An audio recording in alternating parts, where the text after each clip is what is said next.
सोचिए, रामायण का वो भयंकर युद्ध जहां हर पल दांव पर था। लेकिन क्या हो अगर हम कहें कि इस युद्ध का नतीजा पहले ही एक सपने में देखा जा चुका था। जी हां, आज हम उसी रहस्यमयी सपने की कहानी में गहरे उतरेंगे जिसने युद्ध शुरू होने से पहले ही विजेता का ऐलान कर दिया था। तो इस पूरी कहानी को समझने के लिए हम सबसे पहले देखेंगे कि लंका में सीता जी किस हाल में थीं। फिर हम उस अद्भुत सपने के बारे में जानेंगे, समझेंगे कि रावण के विनाश के क्या संकेत थे और राम की जीत के क्या निशान दिखे। और हाँ, आखिर में इस पर भी बात करेंगे कि यह सपना इतना खास क्यों है।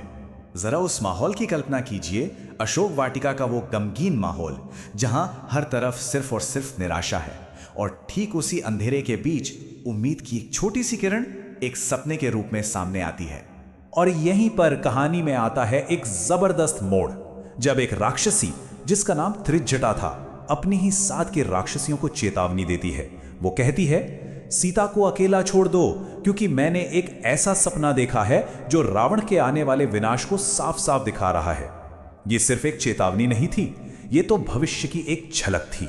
तो चलिए कहानी को बिल्कुल शुरू से शुरू करते हैं, समझते हैं उस समय के हालात को जब सीता जी लंका में अकेली थीं, चारों तरफ दुश्मन और वो बिल्कुल अकेली। तो देखिए, सीन कुछ ऐसा है कि भगवान राम की पत्नी सीता लंका में बंदी हैं और उन्हें बहुत सारी राक्षसियों ने घेर रखा है जो उन्हें हर पल डरा धमका रही हैं। लेकिन इन्हीं सबके बीच एक है त्रिजटा, एक बूढ़ी और समझदार राक्षसी जो धर्म को समझती है और उसके पास भविष्य देखने की एक कमाल की शक्ति भी है। और अब आता है कहानी का वो हिस्सा जिसका हम सबको इंतजार था, वो भविष्य बताने वाला सपना। वो एक सपना जिसने, कह सकते हैं, सब कुछ बदल कर रख दिया। ये सपना समझ लीजिए एक फिल्म की स्क्रिप्ट की तरह था जिसमें एक के बाद एक सारे बड़े इवेंट्स दिखा दिए गए। राम और लक्ष्मण का आना, रावण की बुरी तरह हार, उसके पूरे साम्राज्य का तबाह हो जाना, विभीषण का सुरक्षित रहना और आखिर में राम के पक्ष की जबरदस्त जीत। चलिए एक एक करके इन सभी को जरा करीब से देखते हैं। तो सबसे पहले बात करते हैं सपने के उस हिस्से की जो रावण के लिए बहुत बुरी खबर लेकर आया था। रावण के विनाश के वो संकेत, आखिर क्या मतलब था उनका? सपने में जो पहला डरावना नजारा दिखा वो खुद रावण का था। उसे काले कपड़ों में तेल पीते हुए देखा गया। सोचिए कितना अजीब और परेशान करने वाला दृश्य रहा होगा ये। अब इसका मतलब सिर्फ कपड़े और तेल नहीं था, नहीं, इसका मतलब कहीं ज्यादा गहरा था।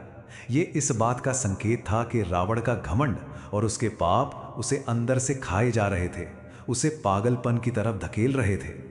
अगला संकेत तो और भी बुरा था। सपने में रावण के बेटे और बाकी राक्षस सूरों पर बैठकर दक्षिण दिशा की ओर जा रहे थे, और दक्षिण दिशा को मृत्यु की दिशा माना जाता है। देखिए, ये सिर्फ कोई अजीब सा सीन नहीं था। उस जमाने में सुअर पर सवारी करना, इससे बड़ा अपमान कुछ हो ही नहीं सकता था। ये सीधे सीधे रावण की शर्मनाक हार और उसके महान साम्राज्य के पतन का ऐलान था। और फिर सपने का क्लाइमैक्स, वो सीन जिसने सब कुछ साफ कर दिया। सोने की लंका धू धू कर जल रही थी और धीरे धीरे समुद्र में समा रही थी। मतलब ये रावण के अंत की फाइनल स्टैंप थी, उसके पूरे राजपाट का, उसके बुरे शासन का पूरी तरह से सर्वनाश। ये दिखाता है कि अधर्म चाहे कितना भी ताकतवर क्यों ना हो, एक दिन उसका अंत निश्चित है। लेकिन जैसा कहते हैं ना, हर अंधेरी रात के बाद सुबह होती है। तो सपना सिर्फ विनाश का नहीं था, सपने का दूसरा हिस्सा उम्मीद की एक नई रोशनी लेकर आया, यानी राम की विजय के संकेत। सपने का रुख अब पूरी तरह बदल गया था। अंधेरे की जगह एक दिव्य प्रकाश था और उस प्रकाश में नजर आए राम, लक्ष्मण और सीता एक साथ। और वो कोई आम इंसान नहीं लग रहे थे, वो सूरज की तरह दमक रहे थे। उनकी ये चमक, उनकी दिव्यता, उनकी सच्चाई और उनके धर्म का प्रतीक थी, एक साफ इशारा कि जीत तो उन्हीं की होने वाली है। और उनकी इस विजय यात्रा का वाहन भी कोई साधारण नहीं था, वो एक शानदार 4 सूंड वाले हाथी पर सवार थे।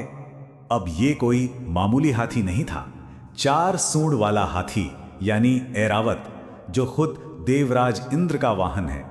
तो ये सिर्फ जीत का नहीं बल्कि दैवीय शक्ति और धर्म की अंतिम विजय का सबसे बड़ा प्रतीक था। तो कुल मिलाकर इस एक ही सपने ने दो अलग अलग तकदीरें दिखा दी।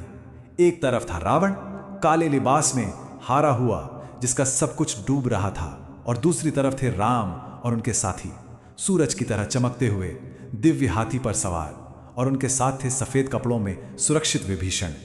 धर्म और अधर्म का अंजाम, इससे साफ और क्या हो सकता था। चलिए अब आते हैं सबसे बड़े सवाल पर।